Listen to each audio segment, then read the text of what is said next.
যদি হয় রান্না 122 পদের, তাহলে রান্নাটা কেমন মজা হবে। আসসালামু আলাইকুম বন্ধুরা, সবাইকে স্বাগত জানাচ্ছি সুবর্ণা নিজাম পেজে একটি লং ভিডিও নিয়ে চলে আসলাম আমি আপনাদের সাথে।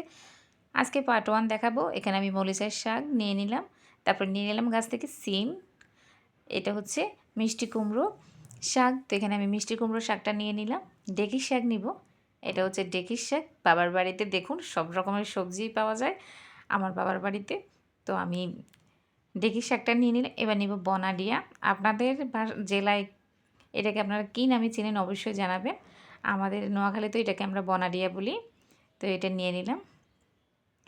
তারপরে দেখুন সবগুলো সবজি বাবার বাড়ি থেকে নিয়ে আসছি, আপনাদের সাথে শেয়ার করবো এখন কী কী নিয়ে আসছি। এটা হচ্ছে ডাঁটার শাক, তারপরে হচ্ছে আপনার মিষ্টি কুমড়োর শাক, এগুলো।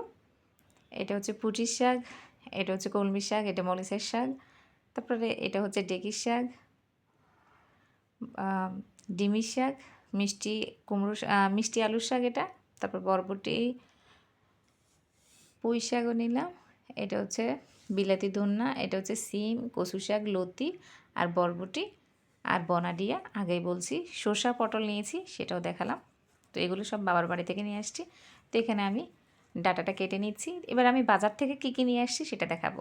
কলা, তারপরে গাজর, সজনে ডাঁটা, বেগুন, মিষ্টি আলু, সসিন্দা, পেঁপে, ভেন্ডি আর হচ্ছে কলার বুগুলি, এগুলো নিয়ে আসছি। এখন সবগুলো সবজি একে একে কেটে নিব। এখন আমি কেটে নিচ্ছি সিম, বরবটি সিম আর দেশি সিম, এগুলো কেটে নিচ্ছি। তারপরে এটা হচ্ছে বরবটির সিম। তাই একে একে আমি সবগুলো সবজি কেটে নিব। বরবটি সিমটা কেটে নিলাম। এবার আমি সজনে ডাঁটা কেটে নিব।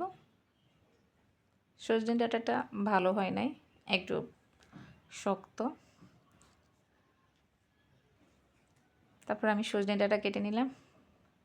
সসিন্দা কেটে নিব। তো সসিন্দাটা কেটে নিচ্ছি। এটাকে অনেকে যে বলে সসিন্দা, চিচিঙ্গা বলে অনেকে।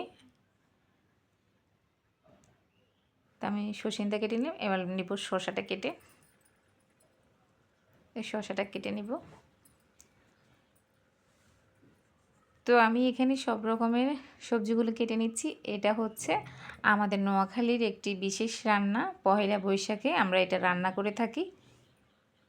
এটাকে আমরা নোয়াখালীর ভাষায় এটাকে আমরা বলি হাঁসন বা 122 পদের রান্না। যে যতটুকু দিতে পারে, যতটা সবজি দিবেন ততই মজা হবে। তো এখানে আমি 5 রকমের ডাল দিব আর দিব 60 রকমের সবজি, পেঁপে, আর এটা হচ্ছে কলার বুগুলি।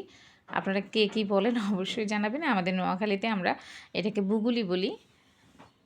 আর হচ্ছে এখন মিষ্টি কুমড়োটা কেটে নিব। দেখুন মিষ্টি কুমড়োটা এত সুন্দর ছিল না, অনেক ভালো লাগছিল কুমড়োটা কাটতে। একেবারে তাজা ছিল আর ভিতরে সিমের মানে ভিতরে বিচিটা একেবারে কম ছিল। তো আমি বনাডিয়াটা কেটে নিব। তো আমার ভিডিওটি কেমন লাগলো আপনাদের কাছে অবশ্যই কমেন্ট করে জানাবেন। পরের ভিডিও নিয়ে চলে আসবো। ধন্যবাদ সবাই।